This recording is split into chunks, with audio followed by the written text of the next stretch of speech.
Right, up top, Colonial Republic to Cameroon military commander admits soldiers can't end the war in Ambaland.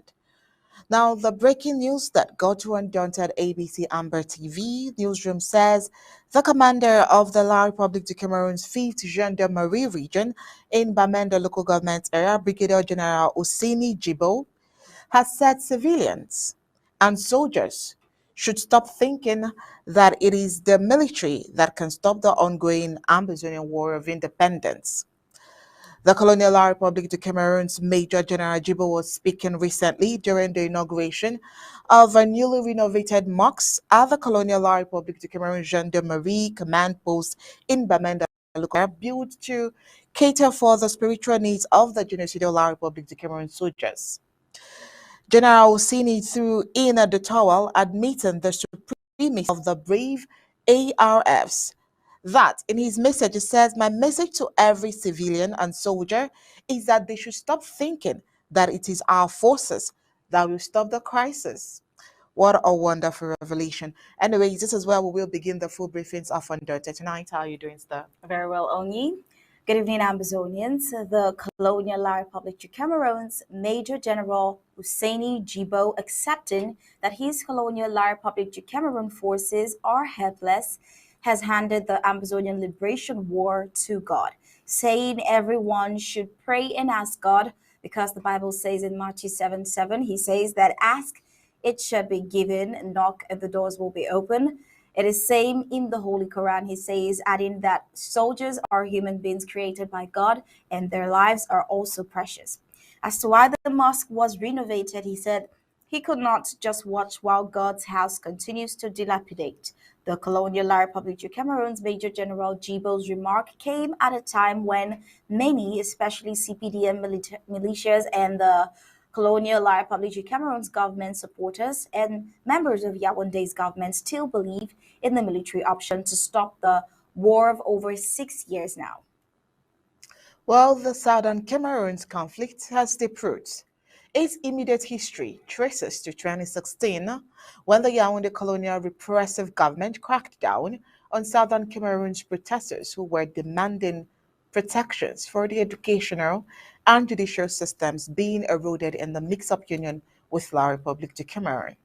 But tensions between the Southern Cameroons and the majority Francophone central government goes back to decades. While today's Cameroon is supposedly an amalgamation of territories. Now, what could that mean? The geopolitics setup of Cameroon is set up as a fraud because the process and protocols that were employed to bring the two countries together were in contravention of the UN Charter. Those who are polite, you call it an experimental relationship, which definitely has failed. And evidence of this experiment is a failure in the war between the Southern Cameroons and La Republic of Cameroon on very, very basic issues, issues relating to principles, even on identity on a people. In fact, it's been discovered that La Republic of Cameroon from the onset didn't have goodwill to be in a good relationship with the Southern Cameroons. The two trusteeship territories have equal status. The question is, what happened to that equal status? It should be noted that everything were controlled by the French and British during the colonial era.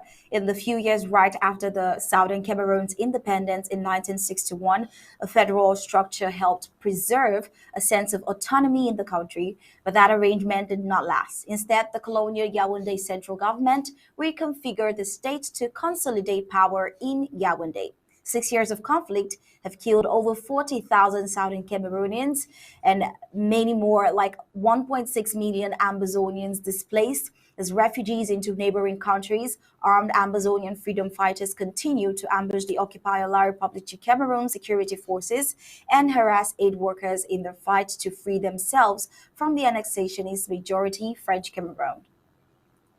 While efforts to facilitate a peace settlement between the warring parties have ebbed and flowed without gaining significant traction.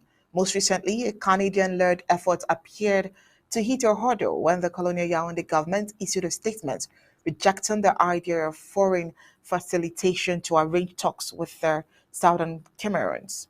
Since then, the parties have been publicly mum about the status of any talks. Prior to the Canadian fiasco or charade, the same Yaoundé junta had backed out of their internationally recognized and accepted Swiss-led mediation process to end the conflicts. Well, on the contrary, the Yaoundé mafia set up, afraid of facing the bull by the horns, that is, the people's interim government led by the God-fearing leader Sacco, goes around with a gang of Ambazonian scammers who were more or less business contractors ready to auction 8 million Ambazonians, people would say like Judas Iscariot.